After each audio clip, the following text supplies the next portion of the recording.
Hi guys, and welcome back to a brand new reaction video. Okay, so today we're going to be doing something a little bit different than normal. I thought we'd interject a tiny different kind of like reaction video, and I asked on Instagram for your assumptions you made about me, assumptions you might have or did have regarding me as a person, whatever, you know, what you like. But as always, do come follow me on Instagram, so if I do ask you for any like questions and things, you can get into these videos. But anyway, let's get straight onto your assumptions. You did at least one piercing yourself. Exposed! Yes, I have. I did my right earlobe myself. Gosh, when was that? 2011. I got myself a needle, I got some gloves, and I did it to myself in my bathroom, which of course I would never do now, and I would never advise people doing that. But I didn't film it, I didn't put it on the internet, I didn't do it for attention. I just wanted my earlobe pierced. My scandal girl! I assume you no longer need to do fresh hair. No, Will, I do not need to do that. So years and years ago, I used to have hair. I wasn't always bald. Can you imagine? I used to have this long blonde hair, and I used to want to really like flick it up all the time. So the sides would have to like flick up. I'll put some photos here so you can see. But my method of like doing that to make sure that I would do it, I would have to like wash my hair as my hair was wet. I would kind of like flick the ends out a little bit, and then I would have to go outside and like walk quite fast. So like the wind would go underneath it and then flick it up. I would love to tell you that I'm joking, but that's literally what I used to do. You get really mad when people stare at you in public instead of talking to you. I don't want to say that I get mad. I do get annoyed sometimes, and I'm a bit kind of like, oh, yes, I have piercings, I look a bit different, okay, move along. For me, it's more so, it's when people like don't just stare at you, but they like forcibly like kind of like don't lose eye contact, and they like try to break their necks in order to actually see you still, and they're like literally like this, and they're turning around, and they turn around, and all of a sudden it's like The Exorcist, and they're twisting their head all the way around. No, like that, you were really loud when you talk with your friends.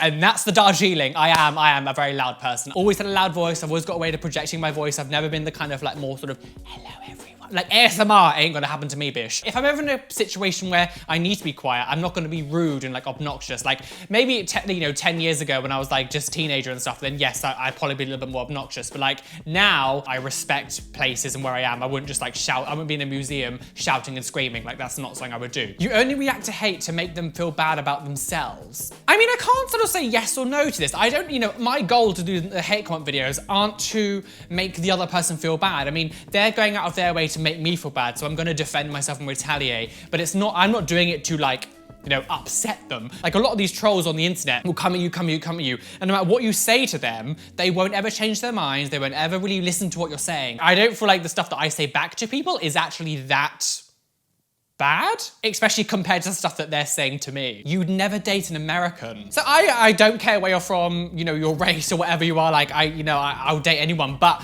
I do have slight reservations about dating someone who isn't from England, and it's only because I love living here, and I would worry that one day you might suddenly decide that you want to move to America or back to Australia or like wherever you come from. And I'm like, then I have to make a hard decision of like, do I go with you and leave somewhere where I love? Because I love living here. And obviously, like, my mind, if I met someone and I'd fallen deeply in love with them, my mindset would be different. But I don't care where you're from. Like, if I like you, I like you. You aren't a Christian. You assumed right. So I grew up Christian. I did believe in God for a very, very long time. I used to go to church with my grandparents every single Sunday. But as I got older, I just didn't believe it anymore. I respect everyone's choice to believe what they want, as long as you're not telling someone else how to live. I don't care what you do. It's just when it starts to go across with like, the fact that we weren't even able to get married until like 2013 because of religion. Like it's things like that. And there's countries now where you can't be, you're still illegal to be gay because of religion. You won't ever stop getting piercings.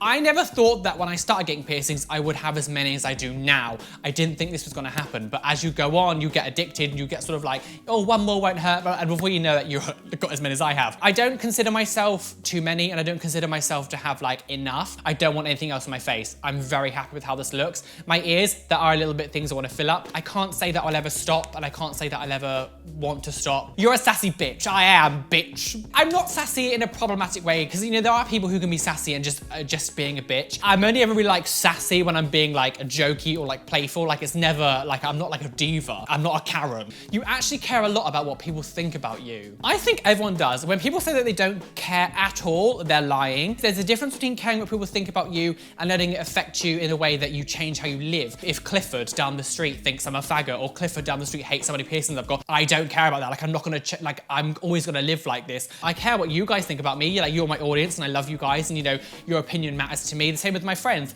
I care what Callum and Luxaria and Gary and all that, like all those people. I care what they think about me because they're my close friends. Every single person on this planet cares to a certain aspect of what people think about them. I mean, we all have insecurities. We all have things that we don't like about ourselves. You know, I hate the fact that my nose is the size of Mount Kilimanjaro. There's ways of going around that. You can either feel like a victim or feel sad or feel like anxious, or you can just joke about it. I make jokes about my nose all the time because it makes me feel better about it. You seem like your Starbucks order isn't caffeinated. No go.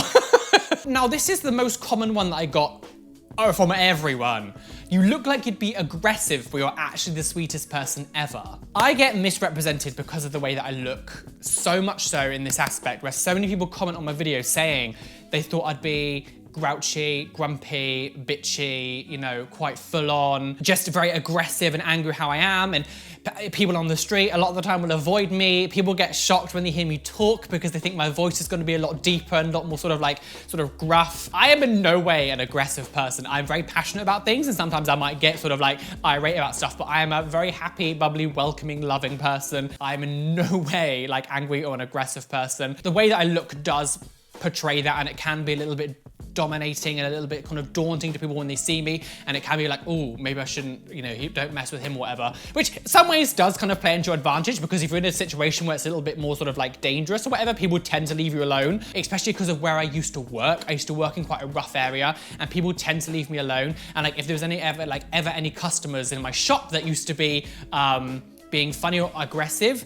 if I ever came up to them and was like, you need to stop this, they would stop. So it does play into advantage a little bit. You're not about short, meaningless relationships. You want long-term love, not lust. Yes, I definitely agree with that. I've never really again, I don't care how you live your life, but personally, I've never had or people would call it a slutty phase, judgmental. But like, I've never had a phase where, I've slept with loads of people or been like sort of, sleeping around or whatever. I've always kind of just wanted relationships with boyfriends. Like, I'm not someone who could have like an open relationship. You're super tired of people asking you if their piercings are fine or not. Wow, oh my gosh. Every single day I get people sending me photos of their ears, their nose, their lips, whatever, saying, is my piercing fine? It looks swollen, what do I do? And that's fine, I don't mind you doing that. I always say, like, if you've got a problem with your piercing, go to your piercer instantly. You can message me and that's fine, but just don't wait for me to respond to you. Like, don't hang on and be like, oh, I'm gonna wait until he responds, because 5-6 days later, when I might see your message, it might have got 10 times worse when you could have nibbed it in the bud straight away. I would hate for you to just wait for me to respond before doing anything about it, because it can make a problem worse. That you're a total bitch, and that you're also alive and a star. Again, here we go with the story time. So my friend James, I've known James for about 10 years now, and back in like the day, we had this like mutual friend. Do you know when those people try to be like inspirational, but it just comes off as like really try hard and cringy? We knew this guy, and his like thing was like, you're a star, you're alive. And he did this like horrendous video where he was like standing in positions and then going,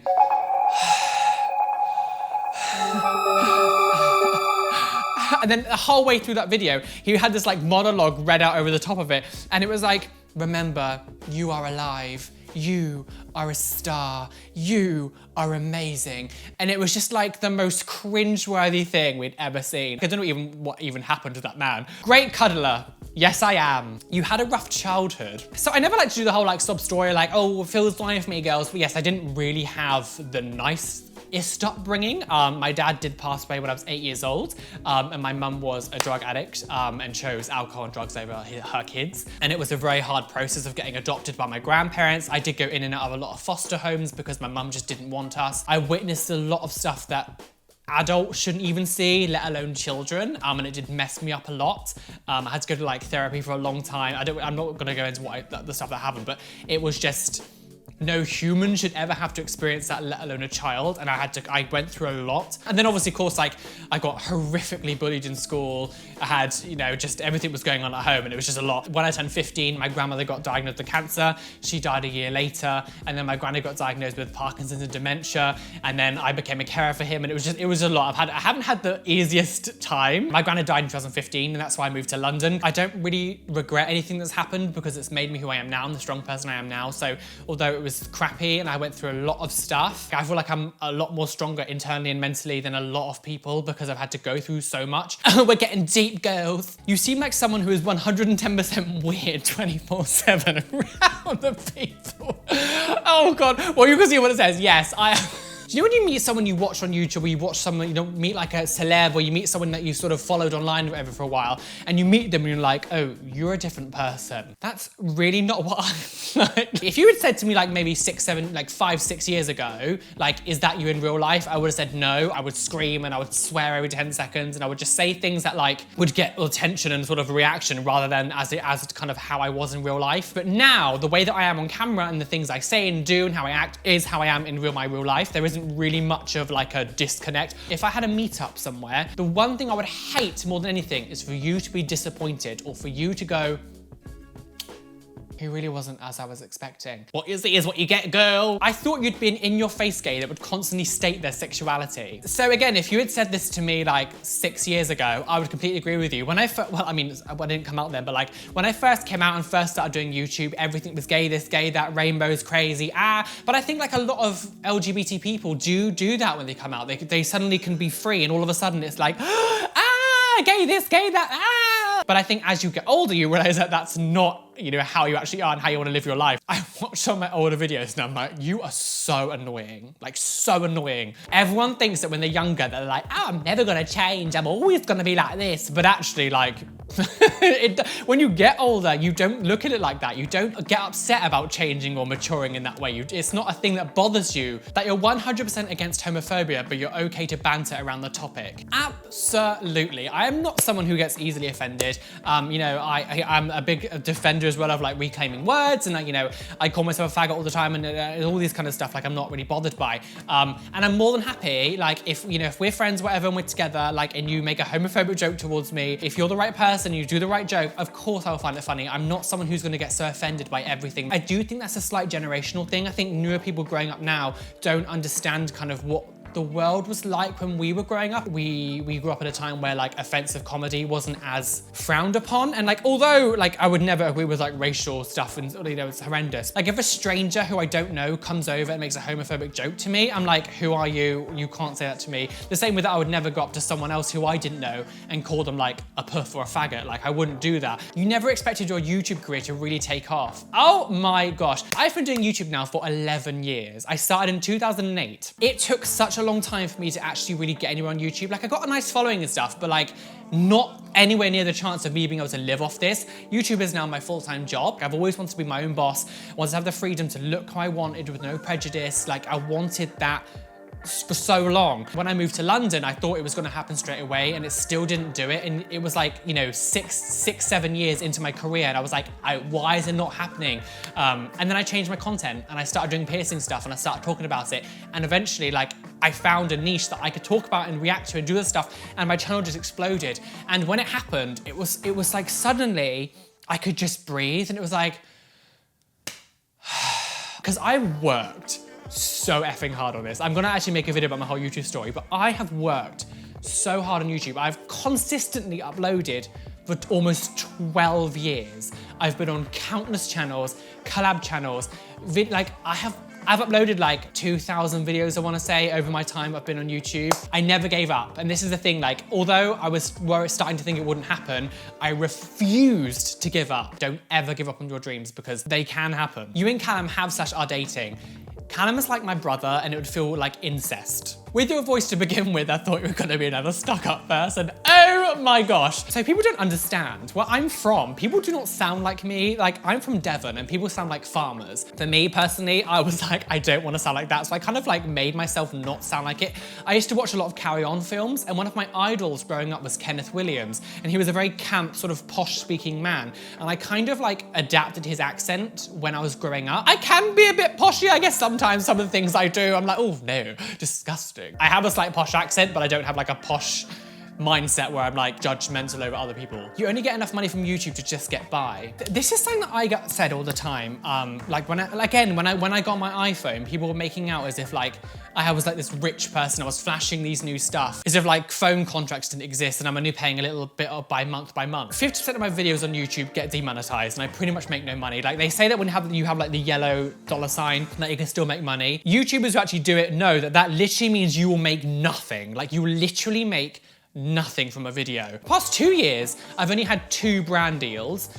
You know, brands don't normally work with me. I was very lucky to have Raid Shadow Legends work with me, and again, they are sponsoring another one of my videos coming up soon, and I'm very grateful for that because I don't get sponsorships ever, really. That doesn't mean I let people take advantage of me. Like, I know my worth on YouTube and my reach, so I don't get taken advantage of, but I'm in no way, shape or form rich. I feel like I live just like an average person who works a 9-to-5 job. I just happen to do this instead. I always felt like you were really chatty back in the day.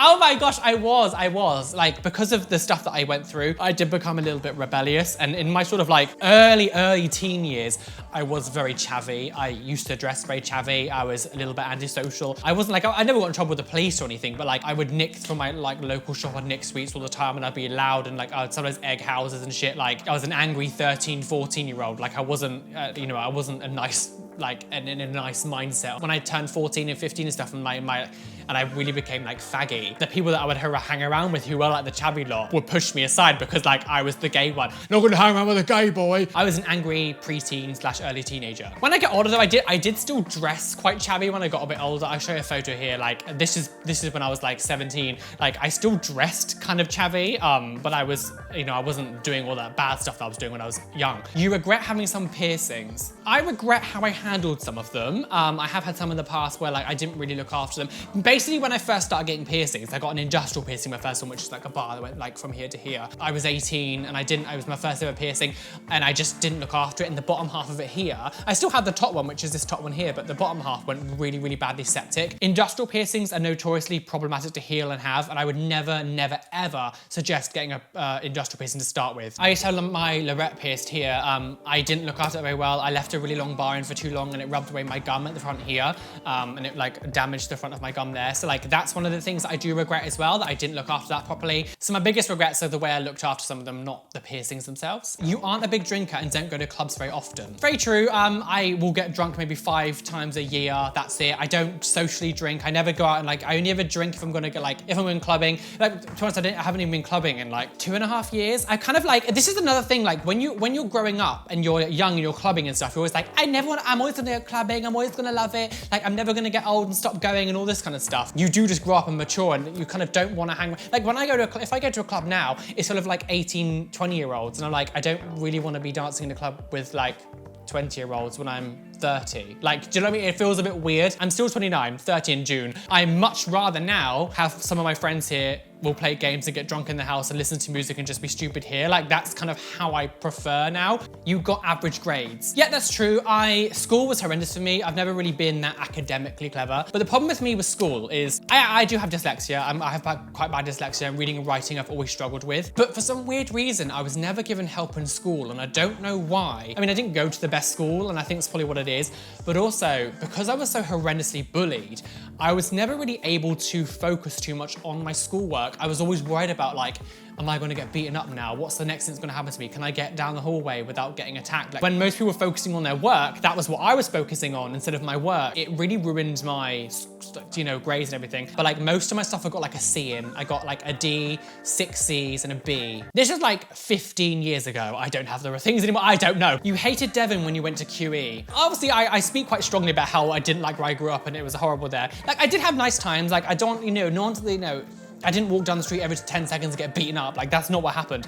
When I was in school, it would happen a lot because that's, you know, what happens to the gay kids in school, like, unfortunately, at least when I was growing up. And my school wasn't the best. I went to a school called Queen Elizabeth Community College in Crediton. It was not the nicest of places. It might be a bit different now. Again, this is, you know, I'm talking like 15 years ago. This is a long time ago. When you leave school, like, you don't have to associate at all with these horrible people. And I would get abused sometimes when I was in the street. I'd sometimes get people shouting things at me because I start getting piercings and being a little bit more faggy and stuff, and you know, people would react to it, but like most of the time it was okay. People are very small-minded there, and you know, they're quite racist and transphobic and homophobic, and you just kind of learn to live with it. It's weird. Like, I didn't realize how problematic things were until I moved to London, and I was like, oh crap, like all that stuff people were saying, like you almost become like desensitized to it. You're very selective about who you make friends with and who you trust. Yes, yes, yes. I have had a lot of people take advantage of me. Because I am quite like an open person. I do let people in sometimes quite easy, and I sometimes maybe let people have too much of me too soon or stuff. And this is from friendships and relationships. And I think sometimes some people take advantage of that because they know that they might be able to walk over you or get like clout off you from like, I've had people use me for views and, you know, to be seen with and stuff like that. It has happened. And so now I am very selective. I can sometimes be a little bit too guarded when I'm like meeting a potential friend or something. I've just been taken advantage of a lot with people who used to be in my videos who are no longer with me in my videos from like the entire spectrum of time I've been on YouTube. Like it's been difficult, but I think I've got a nice, you know, friendship group now, and I feel like I've got enough close friends who I need, and like if I ever need something, I've always got someone there, and that's all I've really wanted, like to never want to feel like I'm alone, and I don't feel like I'm alone. So guys, please come and follow me on Instagram, Twitter, Facebook, all that stuff down below. Make sure you hit the like button because it really helps me out. Subscribe and hit the notification bell so you don't miss any videos. I know this video is a little bit longer than normal, but I didn't want to do like 2 of these. I just wanted to do 1 long video. But I hope I've cleared some of these things up. Some of them are a bit strange, and I can tell some people were leaving me like things that clearly were just rude to be in the video. Like some people were saying that I was like a disgusting cunt, and you know, I was just like, you're saying that just to get in the video. Ain't gonna work, girl. Be fabulous, amazing, gay, be everything you wanna be, and then the bitch that tell you that you can't be you, because why? You're flawless.